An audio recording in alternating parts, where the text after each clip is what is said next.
Хиляди свидетелски наблюдения и над 5000 официални сигнала за странни светлини. От седмици мистериозни дронове кръжат в небето над Ню Джерси и други североизточни щати, тревожейки жителите и карайки местните власти да искат помощ и обяснения от федералното правителство. От средата на ноември 2024 година дроновете осветяват нощното небе без истинско обяснение кой или защо ги управлява. В това видео ще разгледаме накратко какво се знае до момента.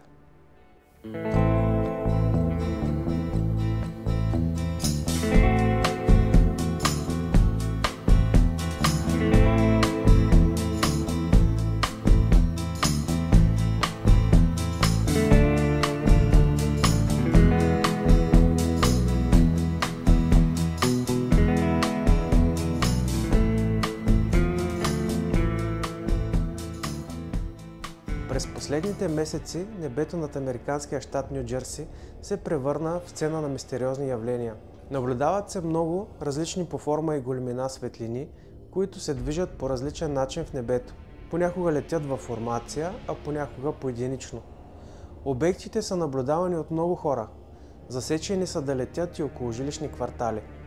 Някои дори са успели да ги заснемат с телефоните си. Наблюдавани са ярки обекти, които светят като звезди и се движат по-бързо от самолет, хеликоптер или друга позната ни летателна машина. За първи път дроновете са наблюдавани на 18 ноември 2024 година, като изглежда, че те се появяват предимно в късните часове на нощта. Първо са забелязани в северната част на щата Ню Джерси, а след това и в целия щат. Последват наблюдения в Ню Йорк, Мериленд и Флорида. Има слухове, че стотици светлини са били видени да излизат директно от океана, след което да се насочват към военни бази и правителствени съоръжения и да кръжат над тях с часове. Въпросите кой ги управлява и откъде идват остават за сега без отговор. Това е най-голямата загадка, като дори и официалните власти не могат да дадат логично обяснение откъде произлизат мистериозните обекти и какво всъщност правят.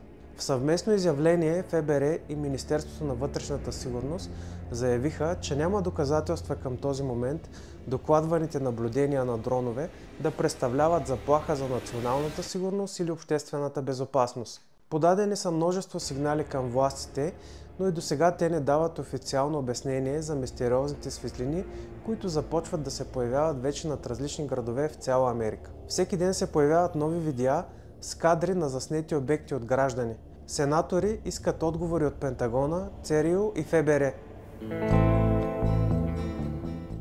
Множество федерални служители, включително и от ФБР, което разследва въпроса, казаха, че дроновете не изглежда да представляват заплаха, но не предоставиха повече информация. Нямаме представа откъде идват тези дронове и кой ги притежава. Трябва да направим много спешен разузнавателен анализ и да ги извадим от небето, каза сенатор Ричард Блументал. Бившият губернатор на Мериленд Лари Хоган публикува пост в X, бившия Twitter, че е станал свидетел на нещо, което изглежда като десетки големи дронове през нощта над дома му в същия щат. Той каза, че обществото е все по-загрижено и разочаровано от пълната липса на прозрачност и пренебрежителното отношение на федералното правителство. Присъединявам се към нарастващия двупартиен хор от лидери, които изискват федералното правителство незабавно да се заеме с този проблем, каза той. Фил Мъри, губернаторът на Ню Джерси, реагира като написа писма до президента Джо Байдън, лидерът на мнозинството в Сената Чак Шумър, лидерът на малцинството Мич Маконъл и председателят на Камерата на представителите Майк Джонсън, призовавайки Конгреса да предприеме действия по изясняване на събитията. Мърфи каза, че иска да насърчи Конгреса да приеме законодателство, упълномощаващо държавните и местните правоприлагащи органи да използват усъвършенствани технологии за справяне с дроновете. Наскоро американският комик Джо Роган, водещ на най-големия подкаст в света, беше поканил бившия военен пилот и разузнавач Райан Грейвс. Те коментираха една от версиите за появата на тези дронове, а именно, че тайна правителствена организация издирва и търси да засече с помощта на дроновете радиоактивно излъчване от изчезнала ядрена бойна глава. Грейвс побърза да успокои, че тази версия е малко вероятна, тъй като излъчването от такъв вид ядрено оръжие обикновено е минимално, поради добре изолираната и запечатана бойна глава. Също така, излъчването е прекалено слабо, за да се засече от височината, на която летят дроновете. Освен това, той каза, че с контактите, които се е създал през годините, познава хора, активно отговарящи за заплахите за национална сигурност и оръжията за масово унищожение.